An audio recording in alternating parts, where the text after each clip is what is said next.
Հարգելի խորհրդարան, Մարդու իրավունքների պաշտպանը իր 2013 թվականի ընթացքում Մարդու իրավունքների պաշտպանի գործունեության և երկրում մարդու իրավունքների ու հիմնարար ազատությունների խախտման մասին զեկույցում մանրամասն հաշվետվություն է ներկայացրել իր կատարած աշխատանքների մասին, բավականին հանգամանալից անդրադարձել է մարդու իրավունքների բնագավառում տիրող վիճակին, ոլորտ առ ոլորտ արձանագրել է առկա խնդիրները, թերությունները և առաջարկներ է ներկայացրել դրանց վերացման նպատակով։ Պետք է ասել, որ զեկույցում նշված բացասական երևույթները, չլուծված խնդիրները կրում են խրոնիկ կրկնվող բնույթ։ Ես խնդրում եմ լռություն, Արդեն 6 տարի շարունակ ընթացող մարտի 1-ի 10 զորերի նախաքննության վերաբերյալ իր մտահոգությունները մարդու իրավունքների պաշտպանը ներկայացրել է իր նախորդ 2011-12 թվականի զեկույցներում։ Սակայն 2013 թվականին հատուկ քննչական ծառայությունը չի ներկայացրել որևէ տեղեկություն մարտի 1-ի գործի կապակցությամբ։ Ինչպես գիտեք,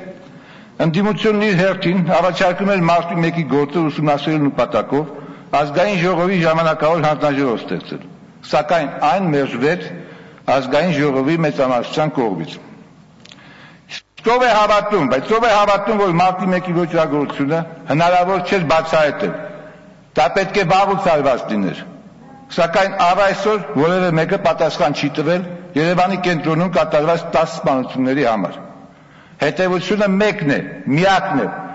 ամեն ինչ արվել և արվում է մարտի 1-ի ոճրագործությունը կոծկելու համար։ Դատական համակարգում տիրող ապօրինություններին, բազմաթիվ անարդար դատավարություններին մարդու իրավունքների պաշտպանը անդրադարձել է նաև 2012 թվականի տարեկան զեկույցում, սակայն որևէ դրական տեղաշարժ այդ համակարգում չեն կարող արձանագրել։ Մեր քաղաքացիները չեն վստահում դատական համակարգին, դա են ցույց տալիս նաև տարբեր հարցումները։ Եվ ինչպես կարող են վստահել,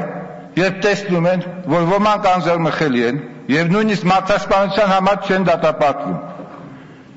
Երբ երկրում կա երկու տեսակի արդարադատություն, մեկը սովորական մահկանացուների, մյուսը մեծահարուստների և իշխանավորների համար, երբ քաղաքական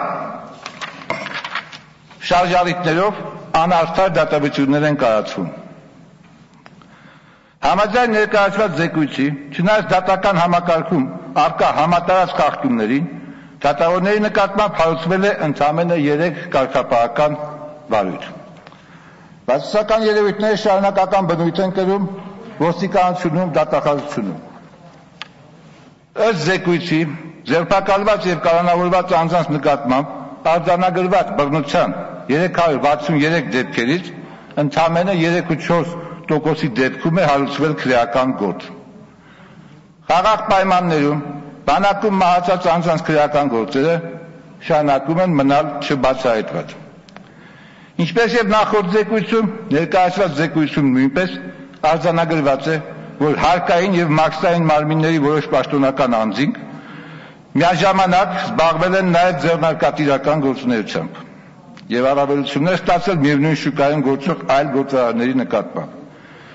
Այստեղ պետք է ավելացնեմ, որ պաշտոնական դիրքը սեփական բիզնես շահերին ծառայեցնելը տեղ է գտել ոչ միայն հարկային և մաքսային համակարգերում։ Կոռուպցիան ամենուր է, այդ թվում նաև իշխանության ամենաբարձր օղակներում։ Իշխանության և բիզնեսի սերտաճումը եղել է և մնում է լրջագույն խոչընդոտ տնտեսության առողջացման զարգացման համար։ Նոր չեն նաև զեկույցում արձանագրված մտահոգիչ երևույթները առողջապահության, բնապահպանության և այլ ոլորտներում։ Զեկույցում մարդու իրավունքների պաշտպանը անդրադարձել է նաև 2013 թվականի նախագահական ընտրություններին և առաջարկներ է ներկայացրել ընտրական գործընթացի բարելավման ուղղությամբ։ Մասնավորապես, որպես խախտումների կանխարգելման առավել արդյունավետ մեխանիզմ նախատեսել մատների թանաքոտումը, որպես ընտրողների ստուգման երկաստիճան համակարգ։ Նույն և մի շարք այլ առաջարկություններ ուղղված ընտրական գործընթացի որակի բարձրացմանը, ընտրախախտումների բարձրացմանը բազմիցս արվել են ընդդիմության կողմից, սակայն մշտապես մերժվել են։ Իհարկե պետք է նաև նկատի ունենալ, եւ դրա մասին մենք շատ ենք ասել, որ ամենակատարյալ օրենսգիրքը չի կարող ապահովագրել կեղծիքներից եւ խախտումներից, եթե իշխանության նպատակը ոչ թե արդարընտրությունների ապահովումն է, այլ ամեն գնով իշխանությունը պահելը եւ վերարտադրվելը։ Մեր երկրում կեղծիքները կրում են համակարգային բնույթ, այդ գործին լծվում է ամբողջ պետական մեքենան։ Ժողովրդավարական ընտրությունների միջոցով իշխանության ձևավորումը ժողովրդավարական հասարակարգի անկյունաքարն է, եւ ավելորդ է խոսել մարդու իրավունքների պաշտպանության մասին, երբ մարդիկ զրկված են ընտրությունների միջոցով իշխանություն ձևավորելու, փոխելու իրենց սահմանադրական իրավունքից։ Սահմանադրությունը բազմիցս խախտած, ընտրություններ կեղծած, դատավարություններ պատվիրած, քաղաքացիների արժանապատվությունը ոտնահարած վարչախումբը հիմա խոսում է սահմանադրական փոփոխությունների, սահմանադրությունը ավելի մարդակենտրոն դարձնելու անհրաժեշտության մասին։ Այստեղ ավելորդ չէ նշել, որ 2005 թվականին կեղծիքներով իրականացված սահմանադրական փոփոխություններից հետո ոչ ընտրությունների որակն է փոխվել, ոչ դատարաններն են ավելի անկախ դարձել, ոչ էլ մարդիկ են իրենց ավելի պաշտպանված զգում իրենց սեփական երկրում։ Անհրաժեշտ են իրական փոփոխություններ, ոչ թե արհեստական օրակարգեր, եւ առաջնահերթ խնդիր է մնում համաձայն սահմանադրության իշխանության ձևավորումը, երկրում անպատժելիության վերացումը, կոռուպցիայի դեմ իրական պայքարի ծավալումը, իշխանության եւ բիզնեսի տարանջատումը, օրենքի առջև բոլորի հավասարության ապահովումը։ Միայն այդ դեպքում կկասեցվի ահագնացող արտագաղթը, կվերականգնվի մարդկանց հավատը պետության ապագայի նկատմամբ եւ կապահովվի մեր քաղաքացիների արժանապատիվ կյանքը։ Հաջորդ ելույթի համար Իշխան Խաչատրյան, համեցեք պարոն Խաչատրյան, Կենտրոնական Լամբյանի մոտ։